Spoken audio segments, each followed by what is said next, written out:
अग्निवीरों को सरकारी नौकरियों में 20% आरक्षण दें राज्य। अमित शाह।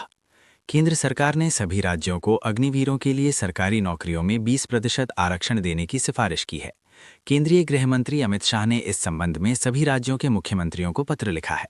अग्निवीरों का पहला बैच वर्ष 2027 में 4 वर्षीय सेवा पूरी कर रहा है। केंद्र सरकार चाहती है कि सेवा समाप्ति के बाद इन्हें रोजगार के पर्याप्त अवसर मिल सकें। गृह मंत्रालय की ओर से भेजे पत्र में कहा गया है कि पूर्व सैनिकों की तर्ज पर अग्निवीरों को भी राज्य सरकार के विभागों में अवसर दिए जाएं। पत्र में विशेष रूप से वन रक्षक, खनन guard, police constable, fireman, jail warden, विशेष पुलिस अधिकारी एसपीओ और राज्य आपदा प्रतिक्रिया बल एसटीआरएफ जैसे पदों में 20% आरक्षण दिया जाए। इस कदम का उद्देश्य अग्निवीरों की सेवाओं का उपयोग राज्यों में कानून व्यवस्था और आपदा प्रबंधन को मजबूत करने में करना है। देश के कई राज्यों ने इस दिशा में पहल भी शुरू कर दी है।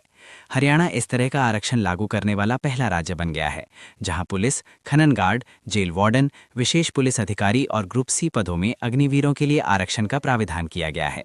उत्तराखंड ने भी पुलिस और अन्य वर्दीधारी सेवाओं में आरक्षण की घोषणा की है। हिमाचल प्रदेश की बड़ी संख्या में युवा अग्निवीर के रूप में सेवा दे रहे हैं।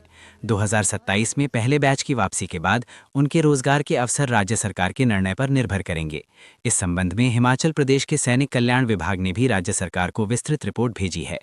विभाग के निदेशक ब्रिगेडियर मदनशील शर्मा सेवानिवृत्त ने बताया कि गृह मंत्रालय से पत्र प्राप्त हुआ है, जिसमें 2027 में सेवा पूरी करने वाले अग्निवीरों के लिए विभिन्न राज्य विभागों में 20% आरक्षण लागू करने की सिफारिश की गई है। पिछले माह मुख्यमंत्री सुखविंदर सिंह सुक्खू ने कहा था कि अग्निवीरों को सरकारी नौकरियों में आरक्षण देने पर सरकार विचार करेगी।